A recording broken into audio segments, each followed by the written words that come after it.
अस्सलाम वालेकुम तमाम चाहने वालों को अस्सलाम वालेकुम। अल्लाह पाक सबको सलामत रखे। सबसे पहले पाकिस्तान की कामयाब सफारतकारी पर तमाम उम्मत मुसलमान को बहुत बहुत मुबारक हो। और मैं पाकिस्तान के आर्मी चीफ़ और फील्ड मार्शल जनाब हाफ़िज़ आसिफ मुनीर और वज़ीर आज़म पाकिस्तान जनाब मियाँ मोहम्मद शहबाज शरीफ को दिल की अथाह गहराइयों से मुबारकबाद पेश करता हूँ कि वो उम्मत मुसलमान को लीड कर रहे हैं। और उसके बाद मेरे लिए जो सबसे अहम और बड़ी खुशखबरी ये है कि मेरे साथ इस वक्त मौजूद है मेरे बड़े भाई शेख मोहम्मद गुलरेज शहजाद साहब, जो कि ताहयात general secretary Minchinabad press club registered मुंतखब हुए हैं। तमाम दोस्तों के मोहब्बतों के ममनून हैं, मशकूर हैं, जिन्होंने भाईजान को ये एजाज़ दिया। अब बात करेंगे भाईजान से। भाईजान जैसे डेली वीडियो बनाते हैं, आज इन्होंने इत्तेफाक से वो वीडियो भी बनाई।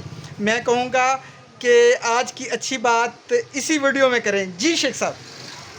हाँ जी, आज की अच्छी बात शेख गुलाम मुस्तफ़ा लाला जी के साथ। बिल्कुल जी, ऐसा ही है। हम फील्ड मार्शल आसिफ मुनीर साहब को और हुकूमत पाकिस्तान को खराज तहसीन पेश करते हैं कि बेपनाह कामयाबियाँ पाकिस्तान को मिल रही हैं और पाकिस्तान इंशाल्लाह ऊंची उड़ान उड़ रहा है। पाकिस्तान को अल्लाह करीम दिन दुगनी रात चुगनी तरक्की अता फरमाए। पाकिस्तान हमेशा जिंदाबाद।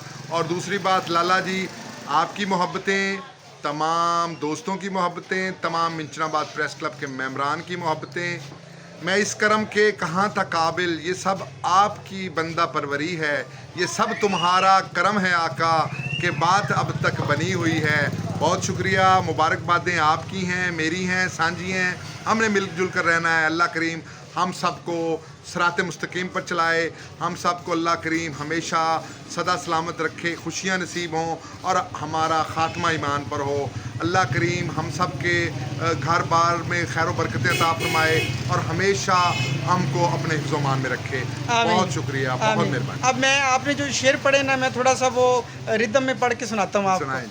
ये सब तुम्हारा करम है आका के बात अब तक बनी हुई है। मैं इस करम के कहाँ था काबिल, हजूर की बंदा परवरी है। पाकिस्तान जिंदाबाद, पाक फौज जिंदाबाद, हमेशा जिंदाबाद। खुश रहें, खुशियाँ बांटें।